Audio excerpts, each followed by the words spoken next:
Designed by Joseph Edwin Wilkins, the steam yacht Gunilda was built by Ramage and Ferguson in 1897 in Leith, Scotland, at a cost of $200,000. Gunilda is an Old Norse derivative, which means war or strife. The vessel's overall length was approximately 177 feet, and she had a draft of approximately 12 feet. Two 160 psi turbine boilers supplied steam to her triple expansion engine, and her single screw gave her 14 knots top speed.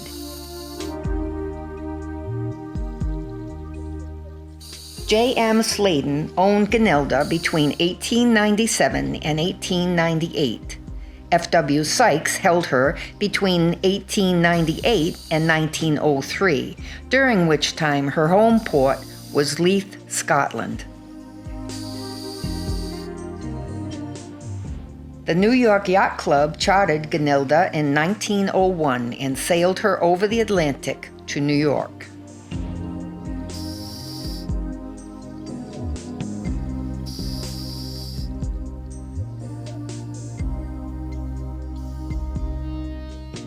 Oil Baron William L. Harkness, a New York Yacht Club member, purchased the Gunilda in 1903. She then became the official flagship of the club and was registered in New York.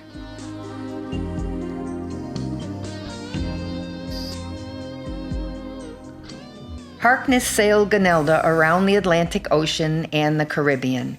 In 1910, he took her on a lengthy cruise of the Great Lakes. In 1911, with family and friends, he chartered an extended tour of Lake Superior. Their destination was Lake Nipigon via Rossport, Ontario, Nipigon Bay, and the Schreiber Channel. Harkness sought a pilot to guide them to Rossport and then into Nipigon Bay. An offer to guide the trip for $20 was made. Captain Alexander Corkum thought these fees were reasonable, but Harkness claimed that it was too much. They proceeded without a pilot. About 5 miles off Rossport, Gunilda ran hard aground on McGarvey Shoal, locally known as Old Man's Hump. The grounding left Gunilda with her bow raised high out of the water. She had run 85 feet onto the shoal.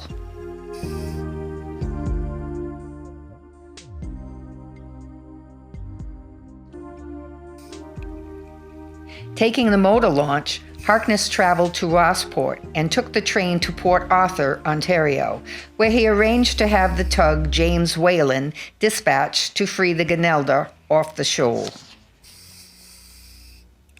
Upon its arrival, the crew of the James Whalen tried several unsuccessful maneuvers to pull the yacht off the shoal.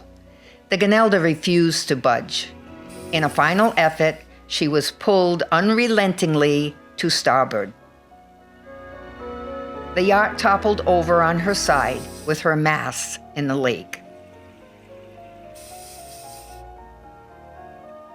Gunilda then began to take on water through the ports, skylights, and companionways. In a desperate maneuver to rescue the wreckers and crew from the Gunilda, the James Whalen was driven midship into the Gunilda.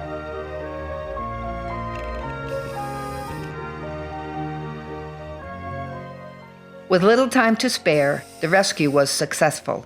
In the next moments, the Gunilda upended and slipped stern first into the depths of Lake Superior.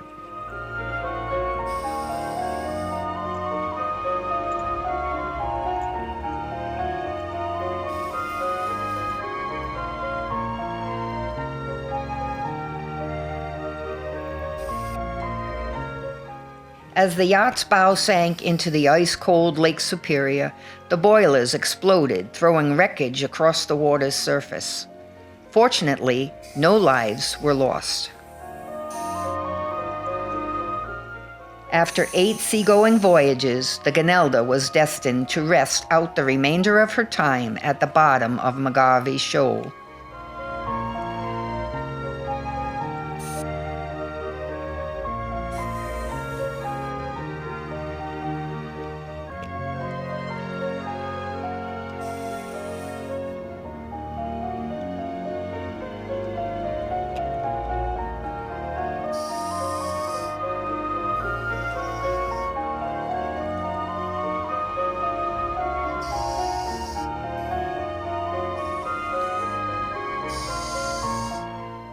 Salvage of the Gunilda was considered several times through the years.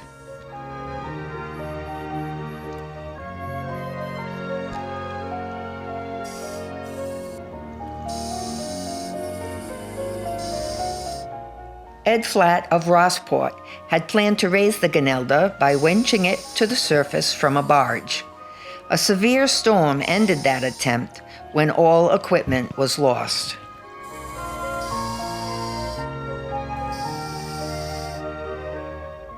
Scuba diver Jack Coughlin was one of the first to try to dive to the Gunilda.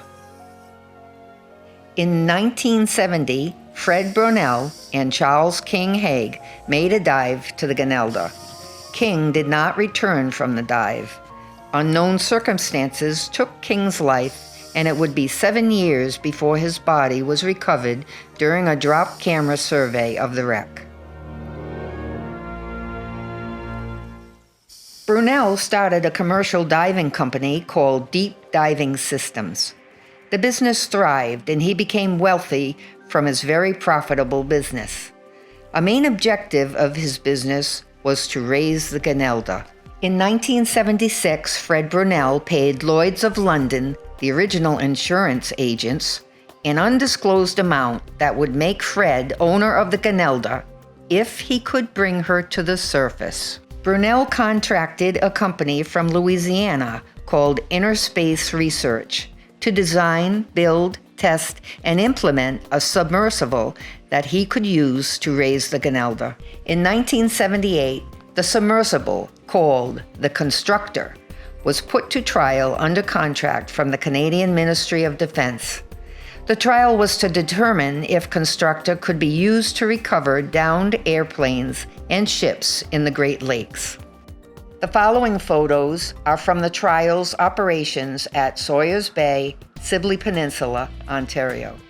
Fred purchased a retired World War II Canadian landing craft to use as a deployment vessel for the Constructor. He named it the DDS Salvager. The DDS Salvager had a 50-ton electric crane that ran the length of the vessel on rails.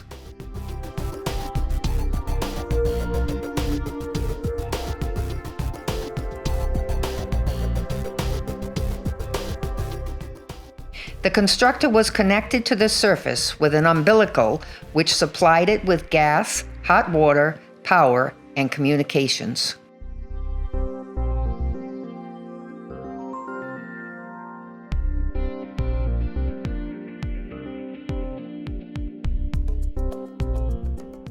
The umbilical was 3.5 inches in diameter and 1,800 feet long.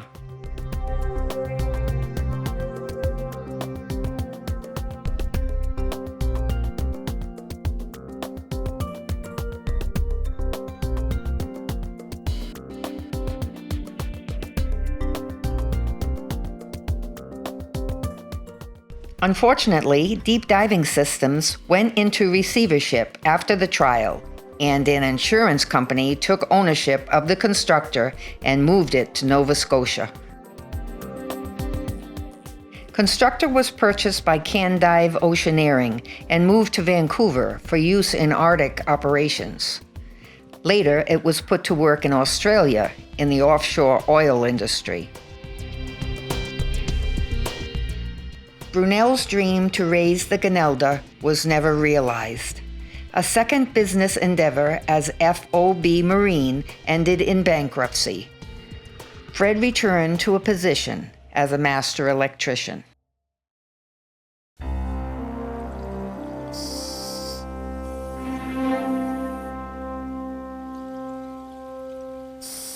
In 1997, the National Film Board of Canada made a documentary about Fred's insatiable desire to raise the Gunilda that took him from riches to rags. The film was called Drowning in Dreams.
The gold leafing still present on the bowsprit marks the Gunilda as one of the most well-preserved shipwrecks of its age.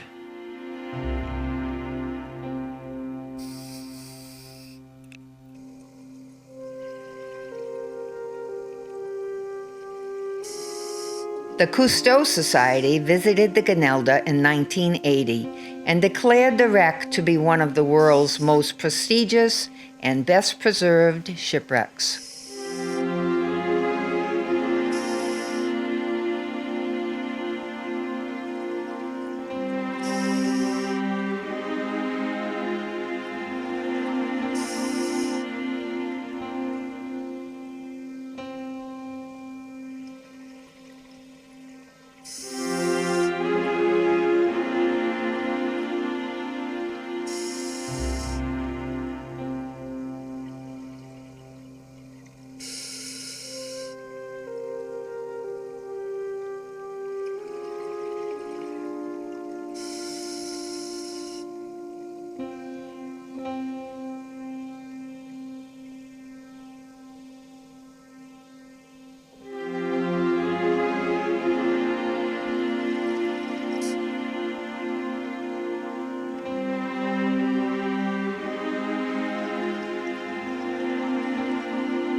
Hopefully, accelerated diver traffic will not bring harm to the reluctant lady of McGarvey's Shoal.